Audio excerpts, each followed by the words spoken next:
Assalamualaikum warahmatullahi wabarakatuh. Hello everyone. How are you today? I hope that you always be fine. Well, as usually before we start our lesson today, let's pray again. Please pray again. Bismillahirrahmanirrahim. Rabbi zidni ilma warzuqni fahma waj'alni minas sholihin. Amin. Well, let's check it out. Okay class, in this next occasion we would like to discuss about chapter 7. It is about simple present tense, and this English materials is for 8th grade of MTS Fakih Hasim Surabaya. This is for second semester. Next. Sebelum kita masuk ke pembelajaran, ya di sini sudah saya lampirkan tentang yaitu kompetensi dasar D. Kemudian adapun tujuan pembelajaran sebagai berikut.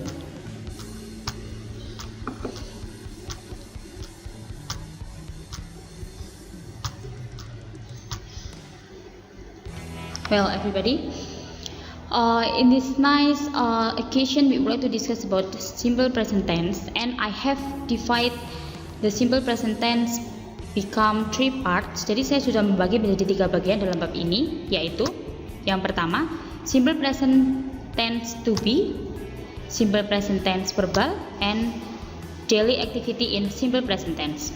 Ya, jadi yang pertama kita akan membahas tentang simple present to be, kemudian simple present verbal, dan daily activity atau aktivitas sehari-hari yang ada di dalam simple present. So, there are 3 kinds of times in English, namely, jadi dalam bahasa Inggris waktu itu dibagi menjadi 3, yaitu past, now, and future. Ya, jadi ada waktu lampau, waktu sekarang atau saat ini, dan waktu yang akan datang atau masa depan. Kita pahami dulu ya, waktu dalam bahasa Inggris itu dibagi menjadi 3. Jadi ketika kita berbicara di saat ini, konteksnya akan berbeda jika kita berbicara kemarin ataupun besok. Ya, jadi konteks antara yang kita bicarakan saat ini dengan waktu kemarin ataupun waktu yang akan datang itu memiliki struktur yang berbeda. Nah, namun dalam pembahasan kali ini, di dalam 3 waktu ini, kita hanya akan membahas di waktu yang saat ini atau waktu sekarang, atau kita sebut dengan present times.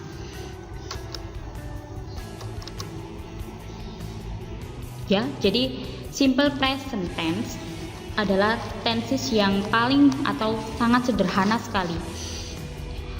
Jadi tenses ini adalah tenses yang paling simple, ya, karena sangat dasar sekali dari 16 tenses yang ada di dalam bahasa Inggris. Jadi dari ke-16 tenses, simple present tense itu adalah tenses yang paling mudah. Apa sih pengertian dari simple present tense? What is the meaning of simple present tense? Simple present tense is the kinds of tenses which is used to talk about activity that happened now and repeated action of events, permanent states, or things which are always true. Nah, jadi di sini simple present tense itu adalah jenis tenses yang digunakan untuk berbicara mengenai kegiatan atau aktivitas yang terjadi sekarang atau saat ini. Selain itu, simple present tense juga menjelaskan tentang tindakan atau peristiwa yang berulang kali atau permanen atau pernyataan atau suatu hal yang selalu benar, ya.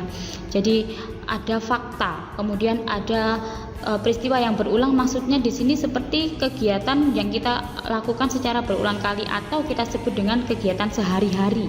Itu juga termasuk dari jenis simple present tense. Next. So, time signal of simple present tense.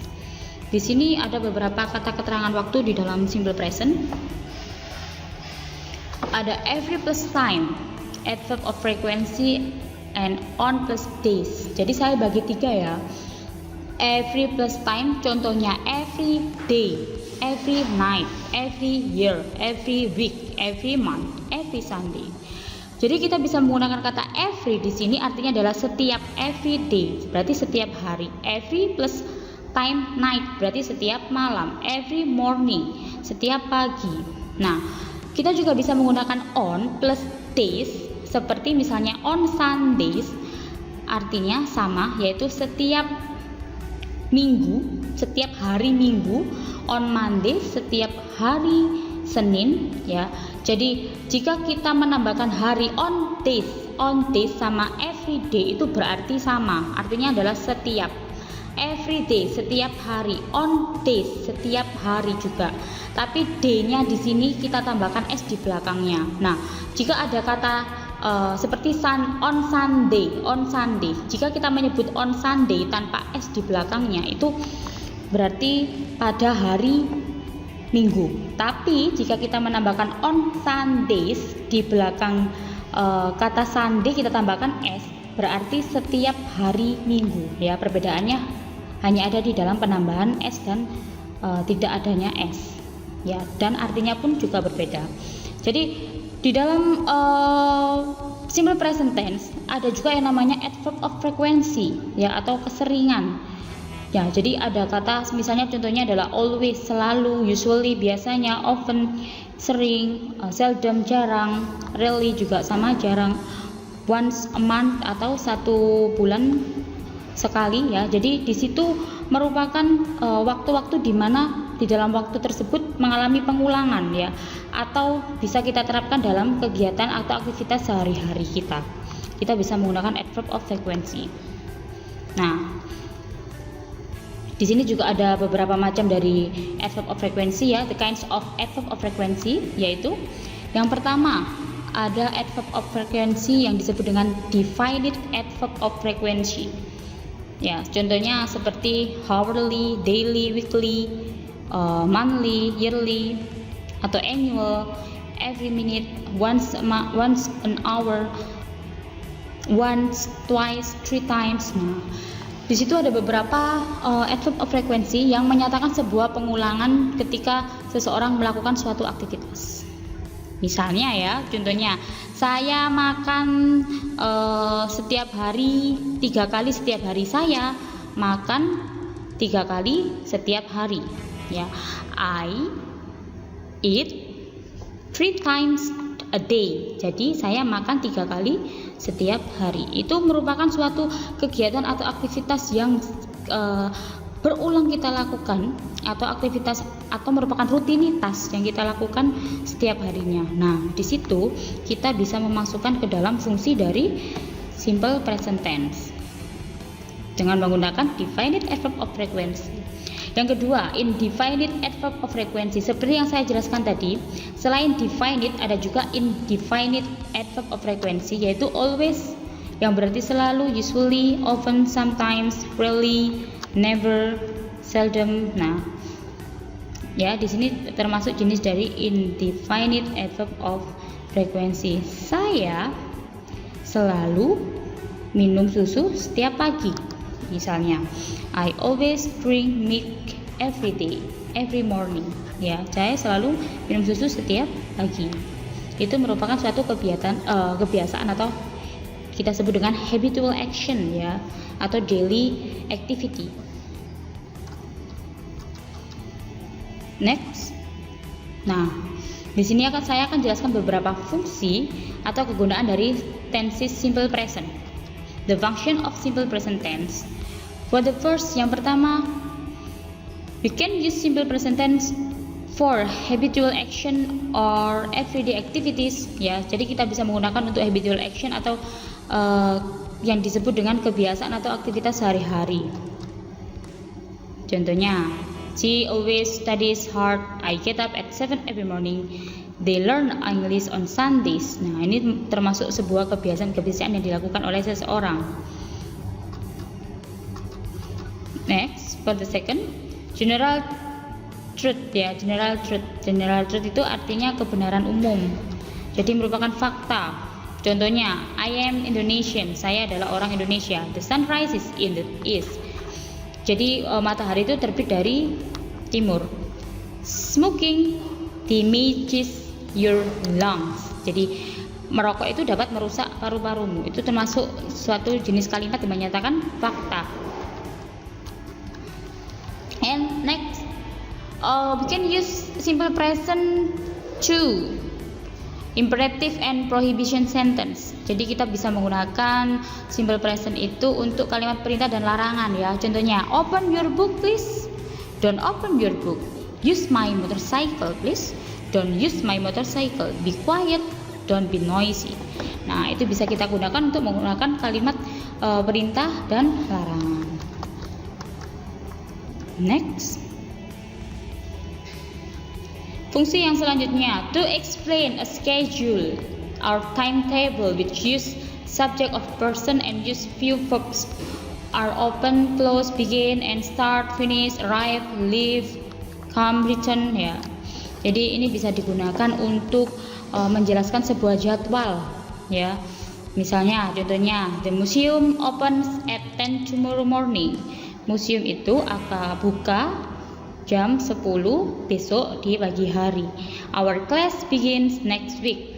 Kelas kita mulai minggu depan.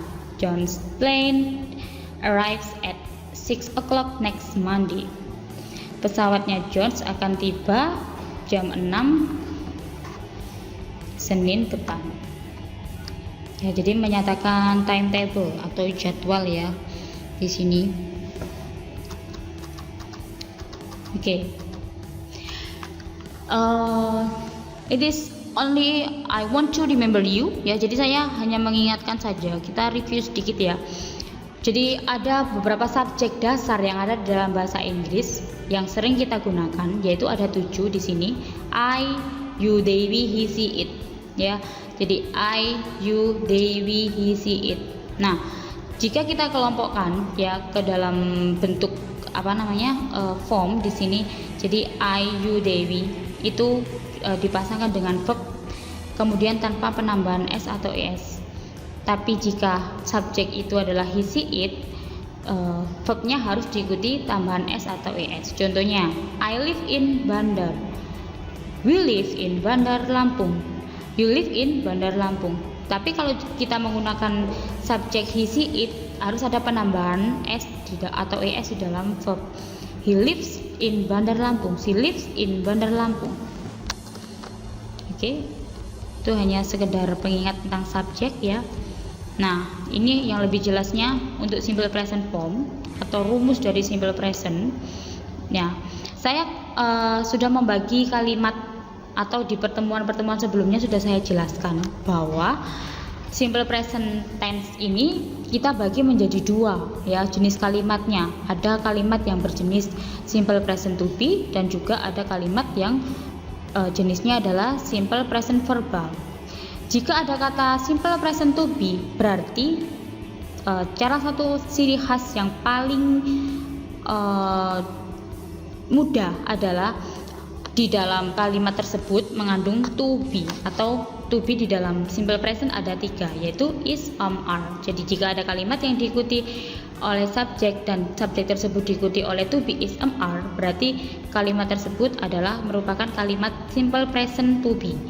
Nah, dan sebaliknya, jika di dalam kalimat tersebut tidak mengandung to be tapi mengandung kata kerja, atau dalam bahasa Inggris kata kerja adalah verb dan kita sebut dengan kalimat verbal atau simple present verbal, maka di dalam kalimat tersebut ada subjek kemudian diikuti oleh kata kerja bentuk pertama yang diikuti oleh s atau is ya, kemudian ada objek.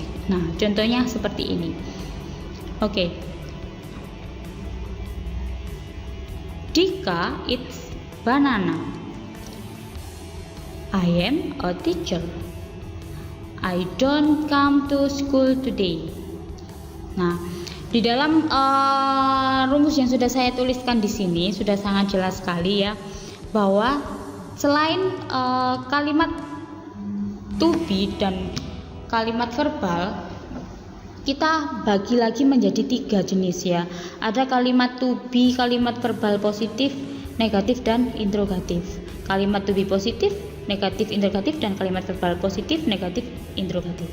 Nah, di sini contohnya ya. Misalnya kalau kita menggunakan kata subjek tadi, subjek dasar tadi ya, misalnya he, she, it, atau Ayu Dewi ya, kita harus bisa membedakan mana saja yang termasuk jenis subjek yang ditambahkan dengan kata kerja plus s atau es ya. Kemudian jika kalimat itu berupa kalimat verbal, tapi jika kalimatnya berupa kalimat nominal, maka kita harus bisa memasangkan antara subjek Ayu Dewi he, she, it itu dengan to be, is, are ya. Jadi kita harus tahu pasangannya.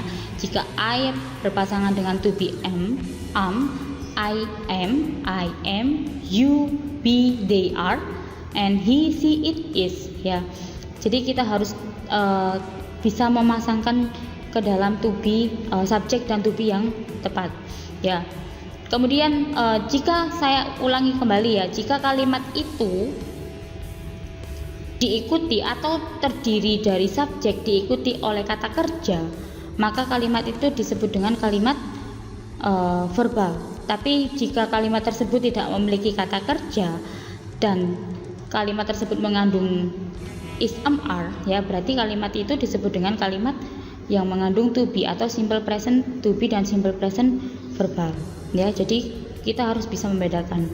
Contohnya ya, misalnya kalimat tersebut mengandung kalimat yang ada verbnya, berarti harus ada kata kerjanya.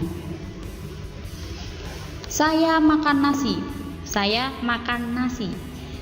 Di situ sudah sangat jelas ya, jika kalimat yang baru saja saya sebutkan merupakan kalimat verbal. Kenapa? Karena di dalam kalimat tersebut ada kata saya makan nasi. Makan adalah termasuk jenis kata kerja. Sudah sangat jelas, berarti kalimat tersebut merupakan kalimat verbal, kalimat yang mengandung kata kerja. Ya, saya makan nasi, I eat rice.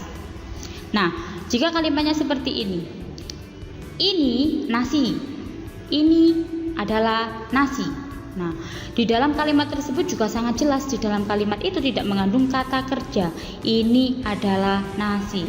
Karena tidak mengandung kata kerja, kita bisa katakan bahwa kalimat ini termasuk jenis kalimat yang mengandung to be.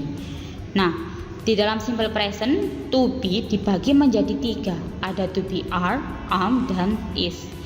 Karena ini adalah nasi, dalam bahasa Inggris ini itu berarti this ya. Dan this itu merupakan kata yang menunjukkan bendanya itu adalah tunggal atau cuma satu. Berarti kalau bendanya tunggal diikuti oleh to be is ya, berarti ini adalah nasi. Kalau di bahasa Inggris kan menjadi this is rice. Dan kalimat yang baru saja saya sebutkan merupakan kalimat yang mengandung to be atau kita sebut dengan simple present to be.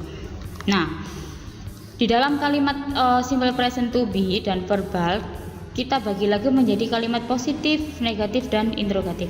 Apa yang membedakan dari ketiga kalimat tersebut? Jika kalimat positif adalah sama dengan kalimat berita.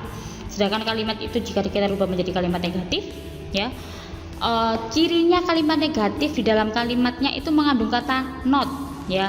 Di situ sudah sangat jelas saya tuliskan. Jika kalimatnya itu verbal, maka harus ada notnya. Nah, saya makan nasi, I eat rice. Jika dirubah menjadi ke dalam bentuk negatif menjadi I do not eat rice. Kenapa kok kita menambahkan kata do atau does di dalam kalimat tersebut? Karena not itu tidak bisa berdiri sendiri. Jadi not membutuhkan kata kerja bantu. Nah, di sini do dan does adalah merupakan kata kerja bantu ya, atau kita sebut dalam bahasa Inggris adalah auxiliary verb.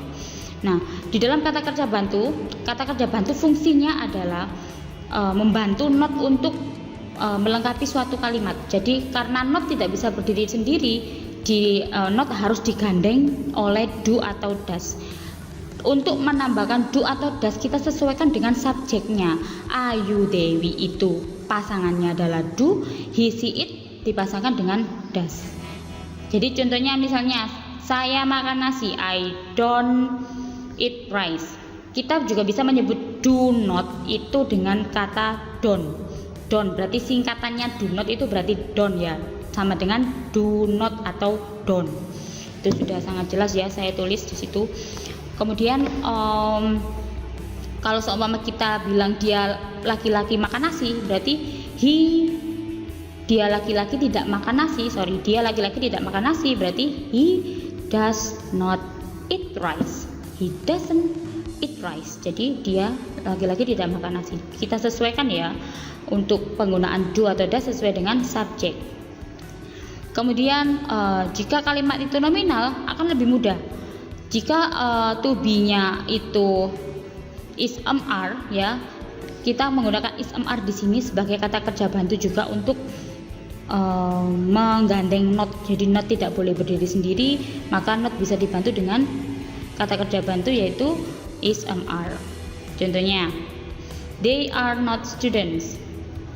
Ya, kita bisa meletakkan to be sebelum kata not.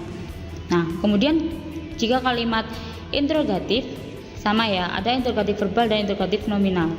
Interrogatif verbal. Nah, misalnya contoh kalimatnya adalah do you like him? Apakah kamu menyukai dia laki-laki?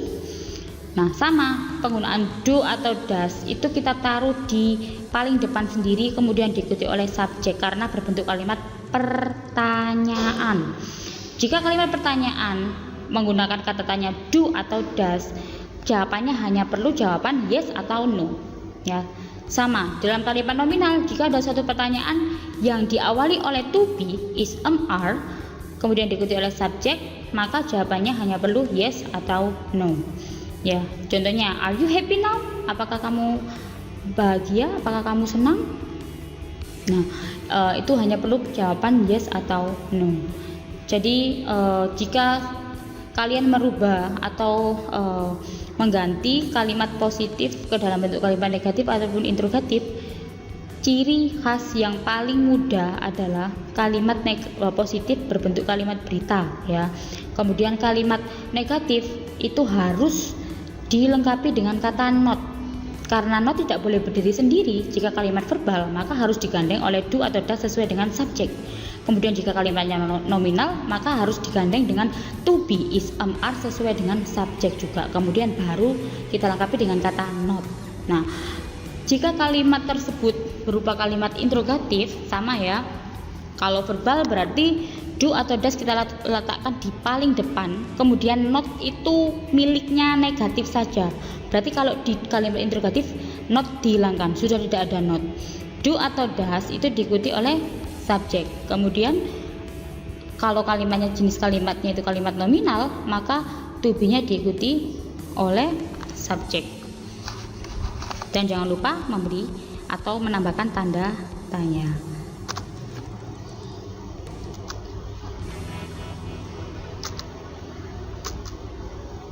Oke. Selain kalimat to be dan kalimat verbal di dalam tenses simple present, simple present juga kita gunakan yang paling sering untuk menyatakan aktivitas sehari-hari. Contohnya ini, daily activity. Ada di situ sudah saya tuliskan. My daily activities. Nah, hello, my name is Rose. You can call me Rose. Here I will tell about my daily activities every day in Saturday and Sunday. Well, I always wake up at 6 o'clock. Then I wash my face. And then I prepare a cup of coffee. I drink a cup of coffee in the garden with reading a newspaper. Nah, itu bisa diteruskan sendiri ya. Di situ ada beberapa kata kerja yang digunakan di dalam daily activities. Jadi ada beberapa verb yang kita gunakan untuk menceritakan aktivitas sehari-hari kita. Contohnya, misalnya di situ ada kata I always wake up. Saya selalu bangun. jam 6. Then I wash my face. Wash, mencuci muka ya. I wash my face. And then I prepare. Prepare berarti menyiapkan. Itu juga termasuk kata kerja. I drink, minum ya. Saya meminum. I drink. Nah, beberapa kata kerja yang ada di dalam daily activities atau aktivitas sehari-hari di simple present tense itu menggunakan kata kerja bentuk pertama.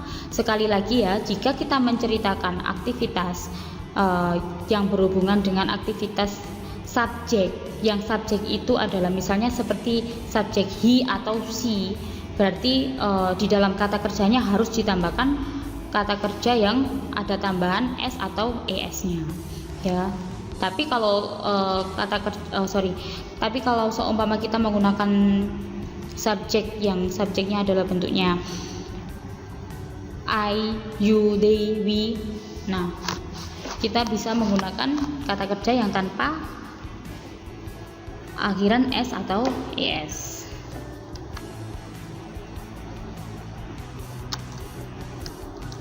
Okay, I think it's enough about my explanation. Thank you very much. Alhamdulillah to have watched my video.